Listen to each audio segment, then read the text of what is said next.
Hello दोस्तों, आप सभी का स्वागत है आपके अपने यूट्यूब चैनल ऑलराउंड एग्रीकल्चर में। तो हमने जो हॉर्टिकल्चर का पेपर सॉल्व किए थे 2 साल के, उनमें से भी अधिकतर क्वेश्चन ओल्ड पेपरों में से मिले हैं।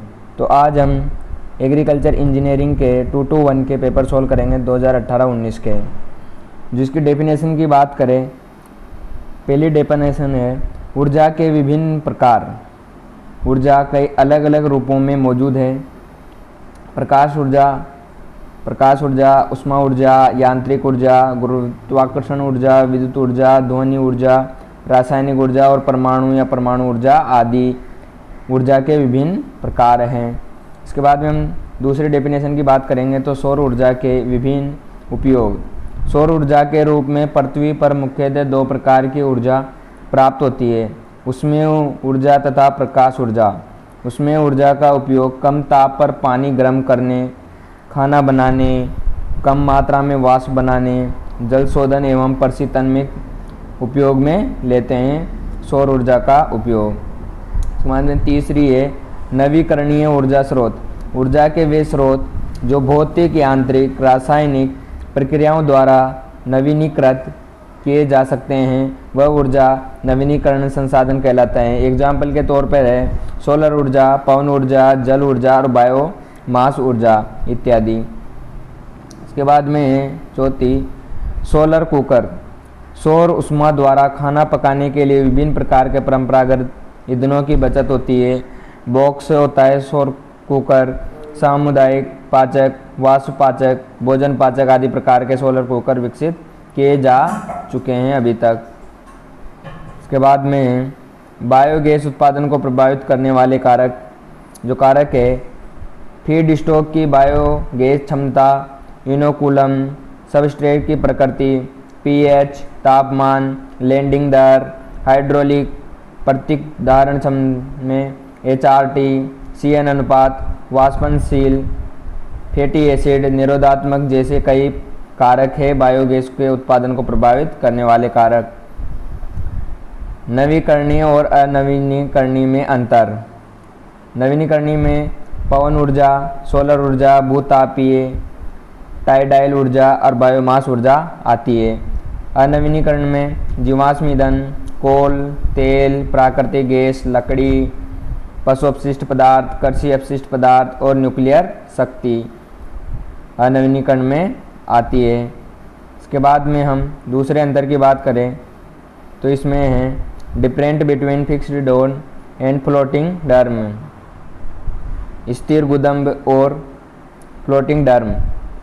जो इसके इन्वेस्टमेंट की बात करें तो इसका लो कैपिटल इन्वेस्टमेंट है, कम लागत ही इसमें आती है। इसमें हाई लागत आती है, रखरखाव की लागत कम लागत होती है, अधिक लागत होती है। जीवन काल की बात करें तो प्लांट का जीवन काल अधिक होता है और फ्लोटिंग गैस होल्डर का प्लांट का जीवन काल फिक्स डैम की अपेक्षा कम होता है।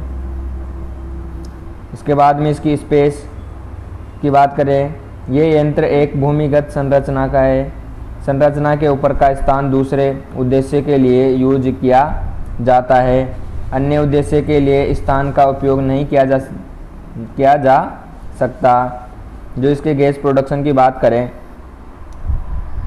सर्दियों के दौरान प्रोडक्शन पर कम टेम्परेचर का प्रभाव पड़ता है। जो टेम्परेचर का प्रभाव है कम पड़ता है, इस पर अधिक पड़ता है टेम्परेचर का प्रभाव। मरम्मत व रखरखाव। डिफरेंट का स्थान और मरम्मत मुश्किल है, डिफिशेंट का स्थान और मरम्मत आसान हो जाती है इसके अंदर।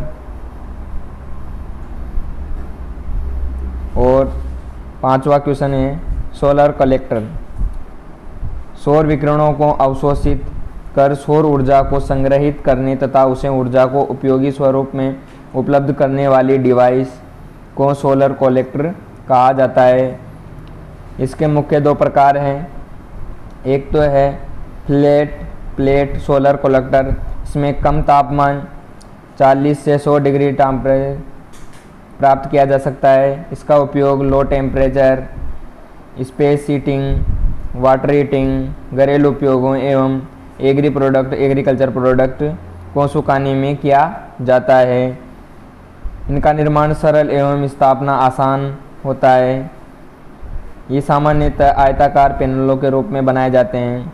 जो इसके दूसरा है कंसंट्रेटिंग सोलर कलेक्टर, इसका तापमान अधिक होता है, 100 से 300 डिग्री सेल्सियस होता है, जैसे ऊर्जा उत्पादन आदि में उपयोग किया जाता है। इस कलेक्टर में सौर विकिरणों को एक परावर्तक सतह द्वारा रिफ्लेक्ट करके ट्यूब आकार के अवशोषक सतह पर केंद्रित किया जाता है। इनका निर्माण कठिन व महंगे होते हैं। परावर्तक समतल व न होने के कारण अधिक से अधिक विकिरण प्राप्त करने हेतु इसे लगातार घुमाते हुए सूर्य की दिशा की ओर मुख करके रखा जाता है। इसके बाद में बायोगैस तकनीकी औद्योगिक अपशिष्टों, प्रौद्योगिकी, खाद्य उत्पादन से संचित पशु अपशिष्ट और शहरीकरण से नगरपालिका ठोस अपशिष्ट प्रभावी उपयोगों के समक्ष बनाती है। इन सभी का उपयोग करके बायोगैस बनाया जाता है। ये बायोगैस का चित्र है। ये संयंत्र लगातार कार्य करने वाले संयंत्र होते हैं। इन संयंत्रों का संवर्धन काल 7 से 12 दिन तक होता है। अम्ल उत्पादन काल, मीथेन उत्पादन काल। इन संयंत्रों का निश्चित आकार तथा प्रकाश निर्धारित नहीं है। अपशिष्ट की मात्रा अनुसार संयंत्र की डिजाइन तैयार की जाती है। ये संयंत्र मुख्यतः मग उत्पादन, शक्कर मिल, डेयरी से निकलने वाले दूध युक्त पानी, मानव मल, सीवेज वाटर के लिए उपयुक्त हैं। इसके बाद में क्वेश्चन नंबर 6, गैसिफिकेशन तकनीकी। गैसीकरण वह प्रक्रिया है जिसमें जैविक पदार्थों या जीवाश्म आधारित कार्बन युक्त पदार्थों को carbon monoxide, hydrogen, carbon dioxide, CH4 methane में बदला जाता है। इस प्रक्रिया में पदार्थ को उच्च ताप 700 डिग्री सेंटीग्रेड से अधिक ताप पर ले जाकर बिना ज्वलन के नियंत्रित मात्रा में ऑक्सीजन या जल वाष्प से क्रिया कराई जाती है। प्राप्त गैस का मिश्रण प्रोड्यूसर गैस या सिंथेटिक गैस कहलाती है, जो स्वयं एक ईंधन है। इसका महत्व इस बात में है कि यह नवीनीकरण ऊर्जा प्राप्ति का एक अच्छा स्रोत है। इस समय जीवाश्म ईंधन का गैसीकरण औद्योगिक पैमाने पर बहुत में हो रहा है, जिससे बिजली पैदा होती है। दूसरा है सौर शुष्क अथवा सोलर वाटर की कार्य प्रणाली। साथ में चित्र जरूर बनाना इसका।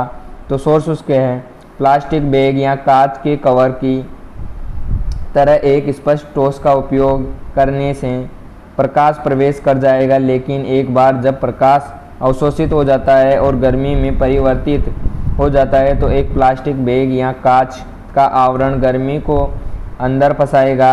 इससे ठंड और हवा के दिनों में गर्म दिनों के समान तापमान तक पहुंचाना संभव हो जाता है। इसका जो डायग्राम है वो इस प्रकार बनाया जाएगा। यहाँ पे भोजन सुखाने के लिए इधर से ठंडी हवा और इधर से गर्म हवा बाहर चली जाएगी। जो प्रकाश है सूर्य का प्रकाश है, कांच की प्लेट लगी होती है यहाँ पर।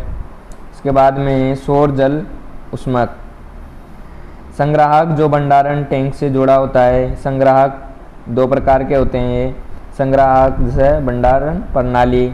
संग्राहक व स्टोरेज टैंक श्रेणीकरण में जुड़े होते हैं। जब संग्राहक पर सौर विकिरण आपतित होती है तो संग्राहक नलियों का पानी या द्रव गर्म होता है। गर्म होकर जल द्रव कण ऊपर उठते हैं तो टैंक की ऊपरी सतह पर इकट्ठे हो जाते हैं। इसका डायग्राम है। यहाँ पर समतल प्लेट संग्रहक लगी होती है और गर्म जल उपयोग हेतु और ठंडा इधर से निकाल दिया जाता है। इसके बाद में तीसरी है ब्रिकेटिंग। क्या है ब्रिकेटिंग? बायोमास अवशेषों का उपयोग करने का एक तरीका है जो बर्बाद हो जाता है और लकड़ी और चारकोल साथ साथ जीवाश्म ईंधन के उपयोग को प्रतिस्पादित करता है। जो खराब पदार्थ होता है उनको वापस प्रतिस्पादित करता है। इस प्रकार ग्रीन हाउस गैस उत्सर्जन में कटौती करता है। सिंथेटिक ईंधन उत्पादन के लिए गैसीकरण में काम आता है। क्वेश्चन नंबर 7वां है विभिन्न बायोगैस संयंत्रों का वर्गीकरण। किसी डिजाइन अथवा प्रकार के हेतु चयन हेतु विभिन्न कारक। इसके वर्गीकरण की बात करें बायोगैस की, तो बायोगैस संयंत्र मुख्यतः दो प्रकार के होते हैं, तैरते ड्रम वाले बायोगैस संयंत्र और स्तंभ गुदम्ब टाइप प्रकार के बायोगैस संयंत्र। वर्गीकरण तालिका है इसकी। कार्य विधि के आधार पर यह उच्च दर, साधारण, गैस संग्रहण की बनावटी के आधार पर, स्तर गुदम्ब युक्त, तैरते ड्रम के पदार्थ के अनुसार, मोड़े का डोम, HDPE फाइबर। इसकी डिजास्टर के निर्माण में प्रयुक्त पदार्थ हैं, जिसके निर्माण में सीमेंट ईंट और फेरो सीमेंट। बायोमास के उत्पादन पर, बायोमास के आधार पर गोबर आधारित, अन्य जैव पदार्थ, जलकुंभी आधारित, संवर्धन काल आधारित। इनका जो संवर्धन काल होता है वो होता है 30 दिन का, 40 दिन का और 51 दिन का। यहाँ पर 51 दिन कर लेना। इसके बाद में सड़ान की प्रक्रिया के आधार पर एक चरणीय और द्विचरणीय, इसकी वर्गीकरण की बात हो जाती है। जो इसका चित्र है गोबर गैस संयंत्र का वो इस प्रकार है। गैस भंडारण है यहाँ पर, सीमेंट पाइप 4 डिग्री व्यास वाला, निकास टैंक है, गैस पाइप है और सीमेंट व्यास यहाँ पर भी है। इसके बाद में वायु ऊर्जा तकनीकी, विंड ऊर्जा। बहती वायु से उत्पन्न की गई ऊर्जा को पवन ऊर्जा कहा जाता है। बहती वायु से उत्पन्न की गई ऊर्जा को पवन ऊर्जा कहते हैं। वायु एक नवीकरणीय ऊर्जा स्रोत है। पवन ऊर्जा बनाने के लिए हवादार जगहों पर पवन चक्कियों को लगाया जाता है, जिनके द्वारा वायु की गति ऊर्जा और यांत्रिक ऊर्जा में परिवर्तित हो जाती है। पवन ऊर्जा का अर्थ से वायु से गतिज ऊर्जा को लेकर उसे उपयोगी यांत्रिकी अथवा विद्युत ऊर्जा के रूप में परिवर्तित करना। पवन ऊर्जा का निर्माण किस प्रकार से होता है? वायु के प्रवाह को पवन कहते हैं। पवन ऊर्जा में हमें सूर्य के प्रभाव से ही मिलती है। इस पवन ऊर्जा का प्रयोग हम अपने दैनिक जीवन में कुएं से पानी निकालने में, बिजली पैदा करने में, स्थान गर्म करने आदि में भी प्रयोग किया जाता है पवन ऊर्जा का। इसके बाद में पवन ऊर्जा की जो अवधारणा है, प्रधान रूप से पवन ऊर्जा सौर ऊर्जा का ही दूसरा रूप है। सूरज की किरणों से ही पृथ्वी पर तापमानों के अंतर के कारण वायु का प्रवाह होता है, जो कि पवन ऊर्जा के रूप में प्राप्त होती है। इसके वर्गीकरण की बात करें तो 2 प्रकार की होती है। क्षैतिज अक्ष पवन मशीन। क्षैतिज अक्ष रेखा के समांतर घूमती है, और है लंबवत अक्ष पवन मशीन। लंबवत पवन मशीन में रोटर ब्लेड हमेशा अक्ष के लंबवत रहती है। जो इसके बाद में पवन चक्की के अनुप्रयोग हैं। पवन ऊर्जा घूर्णन या स्थानांतरण या यांत्रिक रूप में मिलती है। यह यांत्रिकी गति द्रव को पंप करने पर या खींचने, विद्युत ताप या ईंधन में परिवर्तन करने के काम में आती है।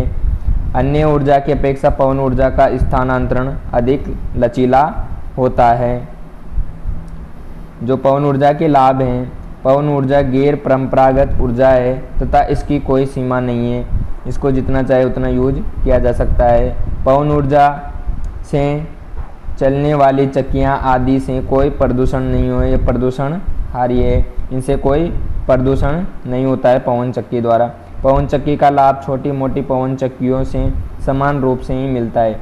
जितनी भी छोटी मोटी पवन चक्कियाँ लगाई जाती है उनसे भी लाभ की प्राप्ति होती है। जो इसके आने की बात करें तो पवन ऊर्जा वायु के प्रवाह वेग पर निर्भर होती है, इसलिए ऊर्जा की प्राप्ति बढ़ती रहती है। पवन चक्कियाँ चलते समय शोर उत्पन्न करती है। पवन ऊर्जा की अनियमितता के कारण पवन ऊर्जा को किसी रूप में संग्रह करना आवश्यक है। Thank you so much. आप सभी को वीडियो अच्छी लगी होगी। वीडियो अच्छी लगी हो तो लाइक शेयर सब्सक्राइब जरूर कर देना। धन्यवाद।